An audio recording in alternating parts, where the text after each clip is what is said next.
Mikey! Welcome to the GMA Pinoy TV podcast. Hi, Miss Tony! I'm so glad to be here. Congratulations on the success of Abot Kamay na Pangarap. How does it feel that you are the favorite villain in Afternoon Prime? It feels great. It feels humbling. And I feel #feeling blessed talaga. Kasi when we started out the soap, none of us knew or thought that it would last this long. Siyempre, kasama na dun sa pagiging most hated villain. Kasi siyempre, maraming kasama yon. May mga online bashing, mga haters, ganon. But you have to take it with a grain of salt. Because all the haters, tsaka lahat yung mga taong nadadala sa mga kwento namin, it's a testament to the power of storytelling. Diba? Kaya sila nadadala. So, kami natutuwa. At mas kilala ka bilang Moira. Wala na everywhere you go, wala na po si Pinky Amador. Wala na. Sino yun? Si Moira Tanyag lang po ang kilala. At saka kahit sa hashtag, mas marami pong hashtag si Moira Tanyag kaysa kay Pinky Amador sa TikTok. Promise. Diba? So, how do you prepare for the role of Moira? It's so hard to say that you're prepared because every time we come to the set, binabago ni Direk yung atake namin. And I'm very thankful for that because he's made Moira more human. In spite of her doing things that are almost unthinkable.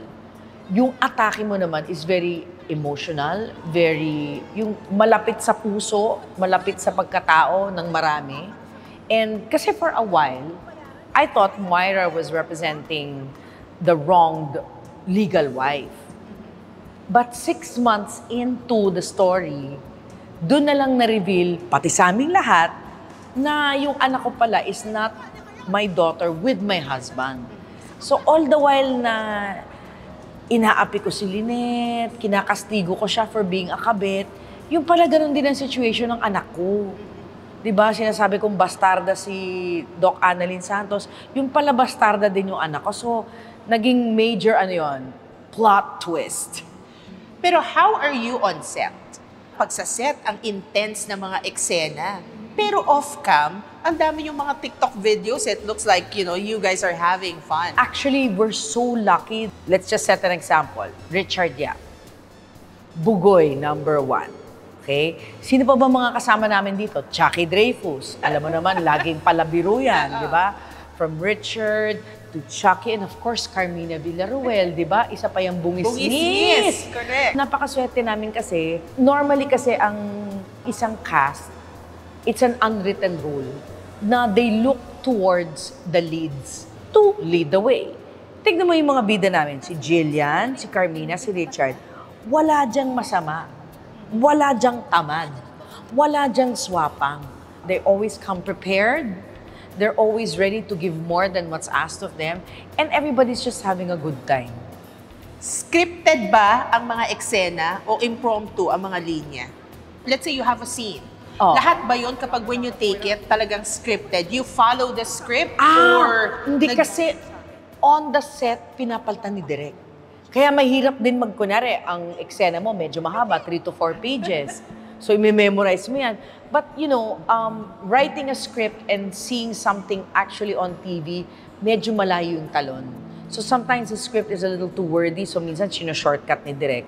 Hindi. Or minsan, yung arguments, the way the arguments follow each other, sabi niya, Direk would say, hindi, mas okay kung unahin mo munang ibanggit ito, tapos susunod yung ganito, para ma-push si character ng ganito. So, I've really learned a lot from our director, si Direk L.A., because he's really a master of storytelling. And to think, bata pa si Direk di ba? Kasi bata pa yan. Ano na yan? PA na yan ni Wendy Ramas. Oo. That's where he started. So he already mastered kung paano kunin yung pulso ng audience, which is, I think, tantamount to a hit show. You also went to Japan. Yes. Di ba? And nakita mo naman, ang mga tao doon tinatawag at hinahanap nila si Moira. How was the Japan experience? It was really overwhelming. Kasi grabe yung dami ng tao, tapos hindi namin ina-expect, tapos tuwan-tuwa silang makita kami, tapos tuwan-tuwa silang makipag-picture, hindi sila natatakot, hindi sila nahihiya. Very welcoming, which is also very typical of an OFW setup. Kasi ako naging OFW din ako when I lived in the UK for 8 years. So, nandun yung, alam mo yung hayok na hayok kapag may nakita ka ng kapwa Pilipino. Parang gustong-gusto mo as much as possible na i-welcome siya. Make that person feel at home in the same way that you were made to feel at home nung bagong salta ka rin. So, grabe yung welcome. At saka, grabe din yung pag-alaga sa amin doon. So, thank you to you guys. Na-mention mo yung UK, Miss Pinky, no? 8 years kang nagstay sa UK. Nung mga panahon na yun, wala pang masyadong social media eh. Yes. So parang it's harder to keep in touch, no, with your loved ones sa Philippines. Ano yung pinaka-challenging Ay, ano? na nangyari sa'yo doon? Letter writing talaga kami. Snail mail. I have a file this thick of my letters of my mother to me. Ganun kami. And then, syempre, maglo-long distance ka, pero napakamahal noon. Oo. Napakamahal ng charge. Syempre, yung sweldo mo, ayaw mo namang ubusin sa telepono lamang, di ba? So, bibili pa kami ng yung mga SIM card na may Phone discount. cards. Oo, may discount siya, phone card to call the Philippines for a cheaper price. May mga ganun pa. But yun na nga, it was snail mail. So, in a way, kung ano man yung relasyon nyo, if there were any kinks in your relationship, I think snail mail sorted it out because, pinag-iisipan mo yung sinusulat mo. Hihintayin mo nga lang ng medyo matagal. Oo. Pinag-iisipan kasi hina-handwritten mo yan eh, di ba? So pag-iisipan mo siya, bago mo siya, unlike ito ngayong interview, I can say whatever comes to my head, unedited. Pero pag sinusulat mo yan ng handwritten, medyo may editing, so medyo may forethought. 'Di ba? So it's good. It's good. At saka syempre may memento ka. Hindi lang screenshot, 'di ba? I have the real letters Iba from yung friends and family. emails, iba yung sulat kamay, Yes, may cards, oo. ganon. So naramdaman mo kung paano mag-work abroad. Oh yeah. Ano ang pinakamahirap na part? Siyempre yung yung mawalay ka sa mga mahal mo sa buhay, talagang, let's face it, yun ang pinakamahirap. You can deal with another culture, you can deal with, like say, sa Japan, another language. You can deal with those things, but dealing with, well, at least ngayon, may FaceTime na tayo, may video chat na tayo, may Snapchat, may Zoom, may Skype. So there are many ways to feel like you're really in front of that person. Pero nung panahon namin, talagang wala. I remember, Miss Pinky, nag-usap tayo nung nasa Japan tayo. Nasabi mo, kasi malamig, di ba? Nasabi mo, this reminds me of the UK. It really yung did. naglalakad kang mag-isa. Our bodies have memory, so naaalala ng katawan ko yung nangingisay ako sa lamig. Di ba nga sabi mo, nakawalong winter na ako doon. So lagi tinatanong sa amin, Pinky, paano ka pa nakatagal ng 8 winter kung ganyan kang, laging linalamig? Ang lagi kong sagot, with great difficulty po. Talagang ang hirap. Like, nakita mo naman sa Japan, yung thermal ko, tatlo-tatlo. Layering. Sa legs pa lang yun, di ba? So, yun, nafa-flashback ako yung naglalakad kayong nangingisay ka, tapos natuto ako maglakad ng mabilis. Kasi nga gusto mo na makarating doon sa pupuntahan mo dahil nga ang lamig. Tapos pagpasok mo sa pintuan, pawis na pawis ka na kasi bigla naman yung heating, ang lakas-lakas. So, magtatanggal ka naman, di ba? So, it was an art of putting on and removing layers. Do you miss doing theater? Yes. Yes, I do. But in fact, I'm going to be doing a bit of theater for Pandemonium Theater in Singapore from June 7 till 23. Pandemonium is an English and Singaporean theater company headed by Adrian Pang and his English wife, Tracy Pang. Ano ang difference para sa'yo, ng doing theater and doing mga teleserye? Para sa akin kasi, yung proseso na dinadaanan ng artista, kahit paanong medium yan, is pareho. Ang nagkaiba lang is the expression. And the tools, like ito, may camera tayo, may take 2, may ganon, may lighting. Theater, walang take 2, di ba? Everything is done live, but you rehearse for a very long time. You rehearse for 3 weeks. So, sana yan lang. I would say doing theater is a little more long-term memory, whereas doing television is short-term memory. It's a skill. Because kung ano yung, kunwari, ito, nag-e-eksena tayo ngayon. O, cut, next setup.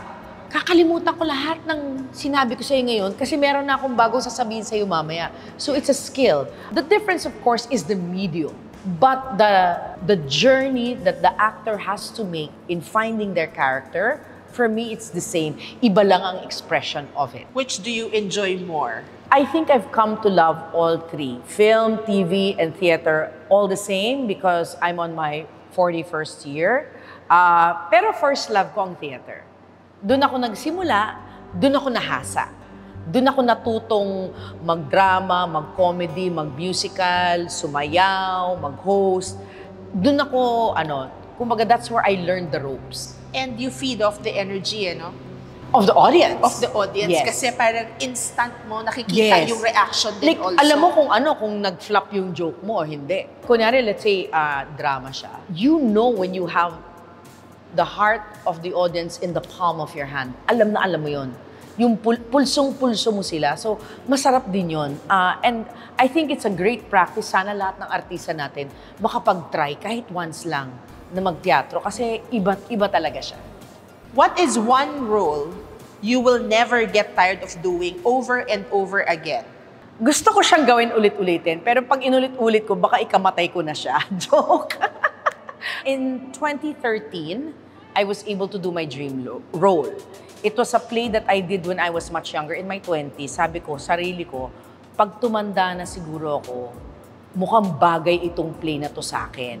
And it was a play called Piaf. So it was a play with music about the life and music of Edith Piaf, the French singer. She had a very, very colorful life. She came up with many, many, many albums and hit songs for many decades. And I presented that to both Repertory Philippines and Atlantis Theatrical.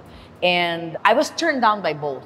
They said, Pinky, the script is masyadong mahaba, tas masyadong malaki yung cast. And then, Bobby Garcia, the director of Atlantis Theatricals, went to London. Napanood niya, uy, may shortened version. Binili niya yung script. So, tinawagin niya ako, Pinky, gawin na natin. Nakita ko na yung sagot. Ito na yung abridged version. So, yun, natuloy kami. I studied for the role like a year in advance. Wow. I was listening to all her music because I'm not a native French speaker. I took French lessons. We even went to Paris. I visited her tomb. I visited her museum. Talagang immersion. Kasi mahirap gumanap ng taong dating buhay or buhay pa.